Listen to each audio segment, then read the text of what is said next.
Hey guys, how you doing? So as some of you might know, I've been working on a keto carnivore adjacent diet for a while now. And in the last few years, I took my weight down from 215 pounds and I was down to 182, 184. And I was there for about 2 years or so, 2.5 years. I actually went down to 172 when I was down in Florida. I got sick with COVID, pushed me down from 184 to 172.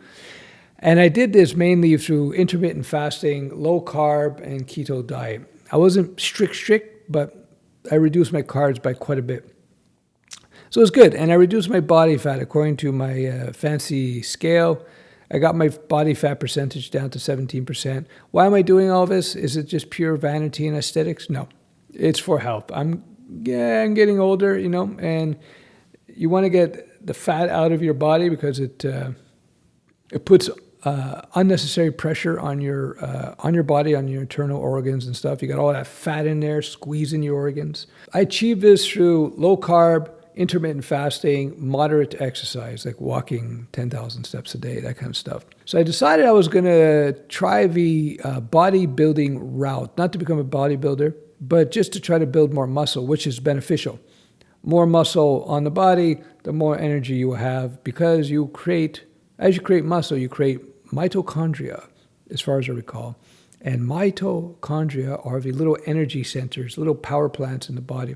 More muscle, more energy, much better. More stability, much better. So why do I mention this as a developer? Because if you have a strong body, your mind will work better.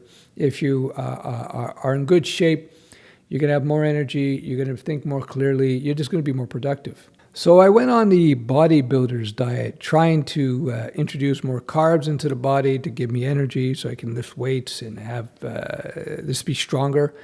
And did help, but of course I started putting on weight.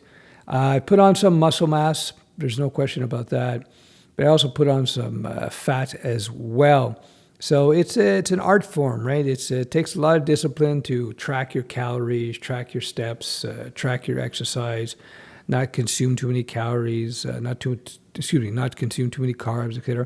So I put on some body fat as well. I went up from 17% body fat to 20%, which is still considered pretty decent, but it's way beyond where I want to be. My ultimate goal is to get to 15, 16% for health reasons. So anyway, so here I am. I went up. I'm just telling you this so you get an idea of what's going on. It may help you out. So I did the intermittent fasting. I quit intermittent fasting, started doing shakes, protein shakes, because you need a lot of protein, especially as you get older. But I introduced too many carbs. So I put on too much weight, put on muscle, put on too much weight. So now I'm back to cutting my carbs down by quite a bit. Not pure keto, but I'm going to try to cut them down. Well, I'm going to cut them down by 90, 95%. I'm going to try to concentrate on more protein. You got to get about a gram of protein into your body per pound of body weight you are. So I'm like between 196 and 200 right now. And I'm 6'2". And so that means I should have 192 to 200 grams of protein a day. And let me tell you, it's hard to do. It's hard to do. Even with a normal size steak, you get about 30 grams of protein. One egg will give you 7 grams of protein. So you got to eat a lot of protein to get enough. And as you get older, you need more and more protein according to the experts. So if you want to maintain and build muscle, which is huge.